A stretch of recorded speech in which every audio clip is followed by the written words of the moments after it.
Alright everyone, hello, greetings, and welcome to this news video. I am the Ninjaneer, and we are going to go ahead and jump right in here. The topics for today will be as follows. How to do a real survey. Airshaper interview with Chris Anthony. Aptera expands to the UAE. Why so many EV startups fail. Toyota emits way more than they said they do. Tesla lays off 10% of its workforce, and things that I liked. Let's go ahead and get started.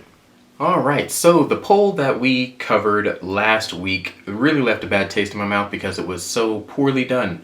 So that kind of got me on the tip of wanting to try to find a good survey, and it just so happened that Gallup was there to make it right, I guess you could say. This poll shows how most Americans are not necessarily completely sold on EVs.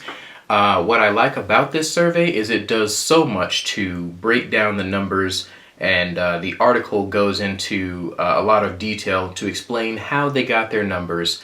They actually show their numbers, and let's see, let me see if I find it. There we go.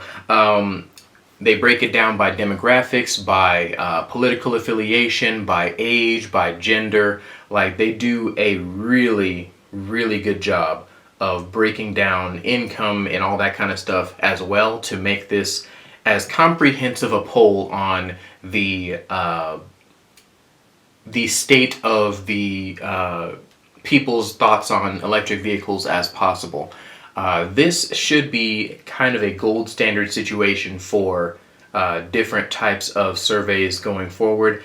These are the types of surveys that I'm going to cite from now on, just because that other one was just so bad. Anyway, I will leave the link for this particular survey in the description, and yeah, I encourage you guys to check it out because it is just that amazing.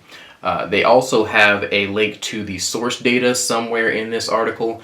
The source data is also very in-depth. It just kind of gives all of the numbers without necessarily summarizing it. So the article does a great job of summarizing it, and the information is just anything you could think of that you could want about this topic from a numbers perspective is there. So yeah, check it out. Good times.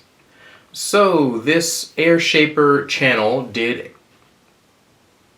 Alright, we're going to do that again. So this Airshaper video did an interview and a test drive in the Aptera. They interviewed Chris Anthony. The company itself, you may remember from a video that Chris and Steve did, where they talked about how they streamlined and changed the shape of their vehicle.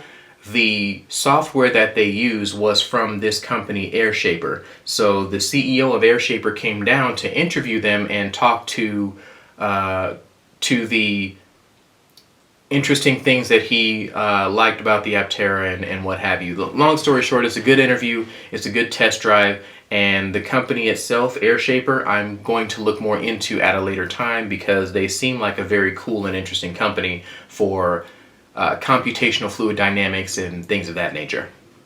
Aptera Motors embarks on an international expansion with entry into the UAE market. This piece of news struck me very well. It made me very happy, and it is the first confirmed country outside of the US that Aptera is actively expanding into. Now, that's not to say that they didn't say that they were going to do other things with other countries, because their plan, in my understanding of it, is to expand to the world. But the UAE is the first country outside of the US where they're like, hey, we're making a vehicle for this place. They have decided that that is a thing they want to do. Direct quote from the article here. We are thrilled to announce Aptera's expansion into the UAE, a key milestone in our journey towards delivering solar mobility everywhere possible. That's Steve Fambro, co-founder and co-CEO of Aptera. We see immense potential in the UAE for solar mobility to thrive and look forward to integrating into the market's vast opportunities for sustainable transportation initiatives like Aptera.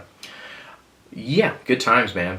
They go further to say that in conjunction with Aptera's entry into the UAE market, the company is proud to announce the limited production of the Union Edition of the Aptera for exclusive delivery to the UAE in 2026.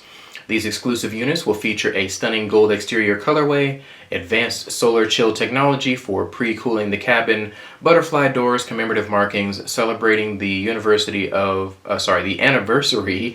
the Union custom interior trims, and more, offering a truly unique driving experience. So this is a mock-up of the Union edition of the Aptera. It looks so boss. I'm sorry, I am a fan of black accents, and they did this gold with black accents very, very well. It makes me want to kind of look into what color my Aptera is going to be and wrap it a different one. Maybe just a completely black version of the Aptera with like gold on the other sections, like inverted version of the Union. Yeah, anyway, long story short, it got my brain tumbling in different directions. I saw this mock-up and I was like, oh, this is amazing looking. There were some people on some forums that I've read where they talked about it. Looks like the Corvette that the astronauts got for being going to the moon and whatnot, for being astronauts and things like that. I thought that that was an apt description, and it was ironic because when I saw somebody compare it to that Chevy, I actually saw a Chevy Corvette that was gold two-tone, just like the astronauts' vehicles. So I was like, is that an astronaut? I did not chase him down to find out because that would be creepy stalkerish, but I did see a gold Corvette, and I was like, okay, this is a great way to bring this vehicle to the UAE. So good times there. A lot of fun coincidences happened, and I thought it was really cool to see that gold Corvette after I hadn't actually seen a Corvette in that year or that color since high school. So yeah, anyway, Aptera investors who invest $27,000, approximately 100,000 UAE dollars. I'm not entirely certain what their currency is called. I probably should have looked that up. I'll put that in the top here somewhere.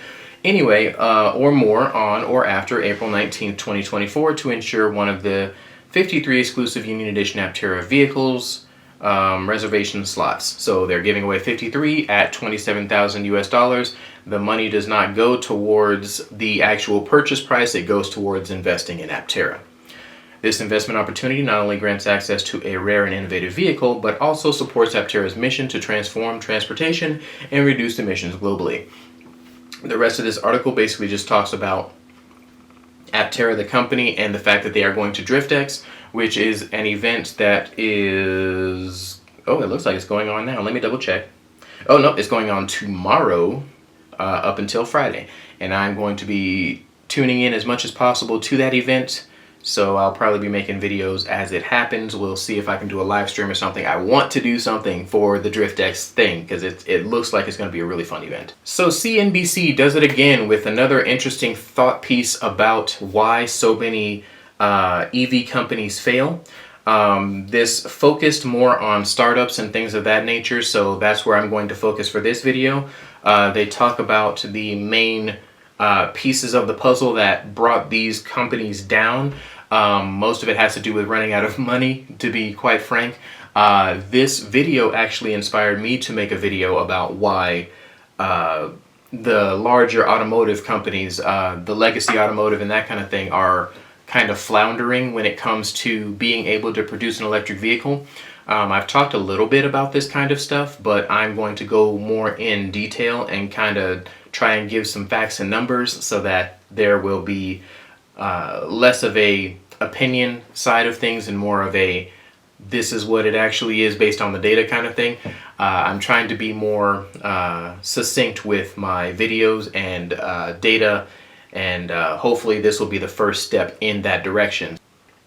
So Toyota has been more or less telling lies, or rather we'll say stretching the truth when it comes to their hybrid numbers. To be fair, though, literally every company, as was tested by this particular climate and energy consortium in the European Union, they found that everybody more or less has been telling lies, or rather stretching the truth with regards to their emissions numbers and their CO2 emissions and that kind of stuff.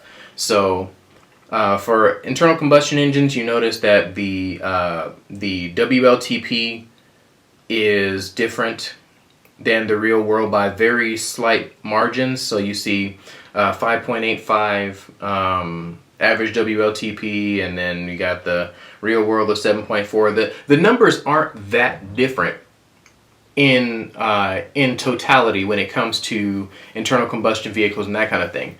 What you will see is when you go to plug-in hybrids. By the way, I am always a fan of numbers broken down by column and chart. So anybody doing that chart stuff, my hat's off to you, or my do-rags off to you if I could. Yeah, it's wonderful to be able to break the numbers down and look at them this way, because it gives a lot of insight that you can't get just by reading a scientific paper. As far as ease goes, it's so much better to have it broken down into charts. Anyway, when you look at this, the plug-in hybrid electric vehicle situation, that's where it really starts to run away. Companies are essentially telling the biggest of fibs. The worst offender that I found in the chart was, let me see, there was one that was worse than Toyota.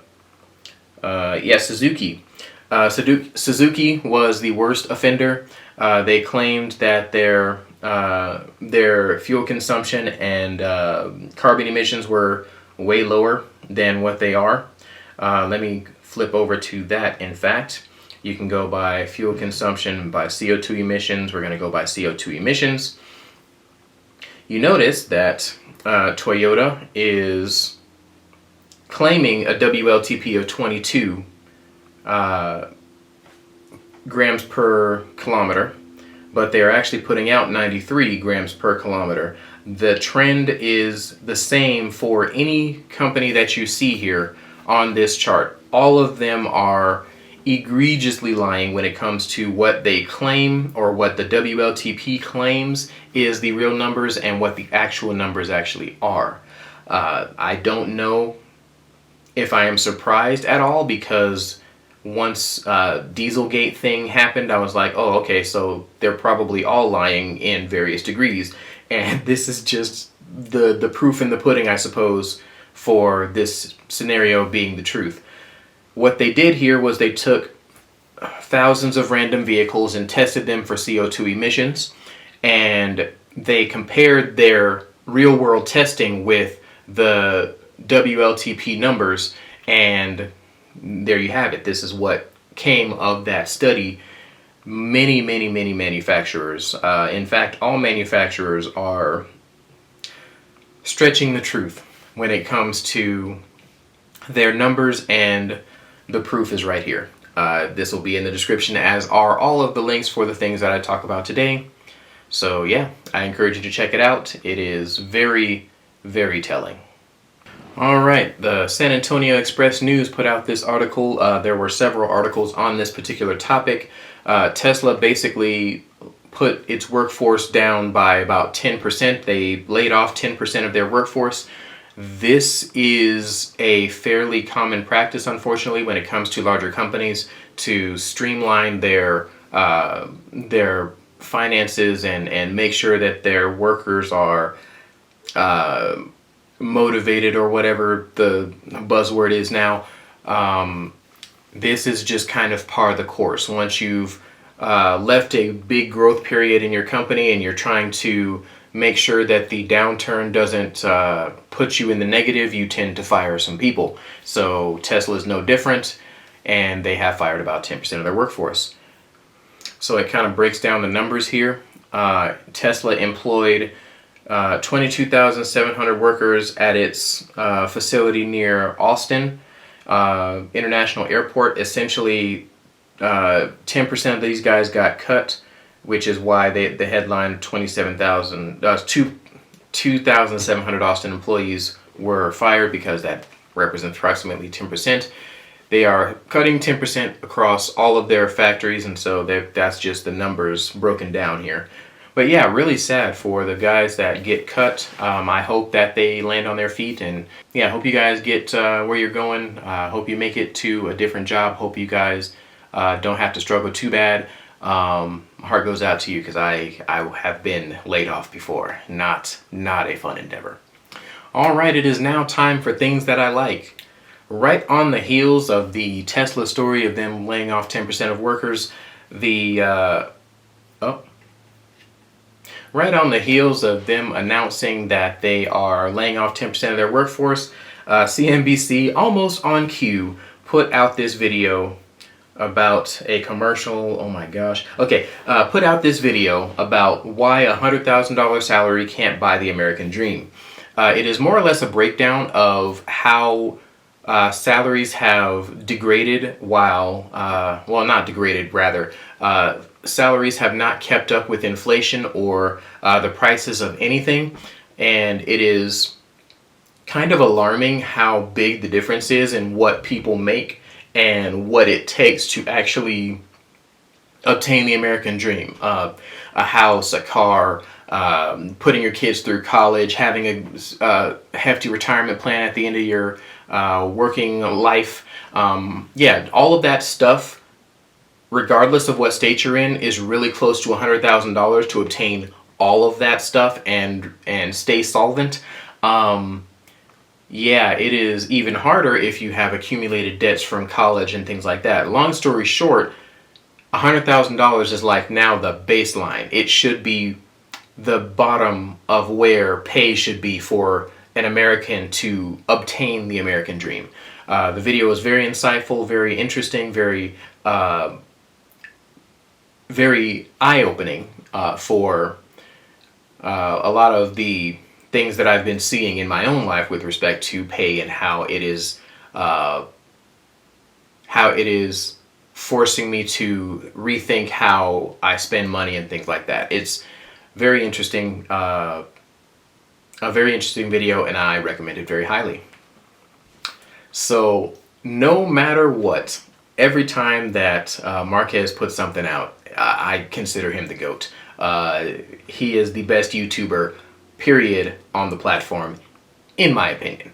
Anyway, he has recently come under a little bit of fire for him putting out reviews that are not flattering for the company, and there are some people that don't appreciate that, usually the companies in question that got the bad review. He responded to this by asking the very obvious question, do bad reviews kill companies?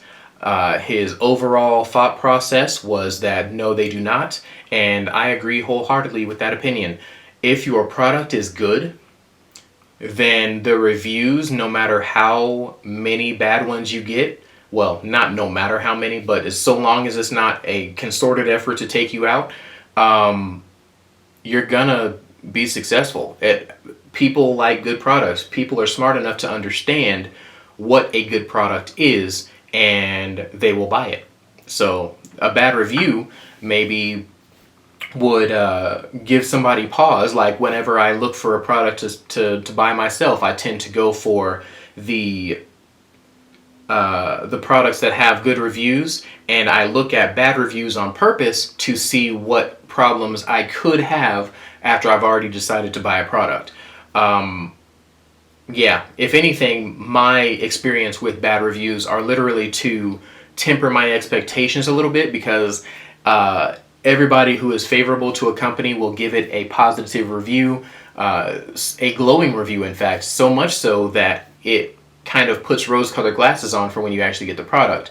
Sometimes good reviews, in my opinion, can hurt more than the bad reviews. That's just my personal opinion. But yeah, I really like this video. It was really comprehensive, really in-depth, really well put together, well thought out, as Marquez videos tend to be, and he broke down the concepts in a way that I feel like pretty much anybody can understand. Alright, well, Sandy Monroe tore down the motors of the Cyberbeast. and we got a lot of insights as to what exactly the motors are made of, and well, not made of, but what components they contain, and really cool and innovative things that they have done with their motors. I believe that the explanation of the way that the windings were done was particularly interesting, in my opinion. So yeah, oh, there's also a little bit of oil down there. I'm not sure. A little bit of fluid down there. I don't know if it's oil, but yeah, I thought it was interesting that they put a little bit of fluid in there to maybe cool off the engine as it's running. Anyway, long story short, the video was very insightful, very interesting, and had a lot of really good insights, as Monroe videos tend to, with respect to the manufacturing processes that went into the motors. Alright everybody, that will be the end of this video. Thank you guys so much for watching. I am once again the engineer. If you like to do the YouTubey things, please do those YouTubey things, the liking, the subscribing, all of that jazz. Yeah, check out the links in the description for more information, for your curiosity's sake, and I will catch you guys next time. CNBC does it again with another really interesting thought piece. Oh my gosh.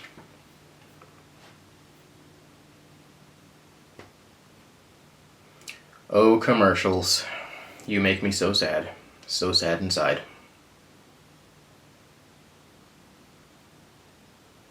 So sad. So sad inside.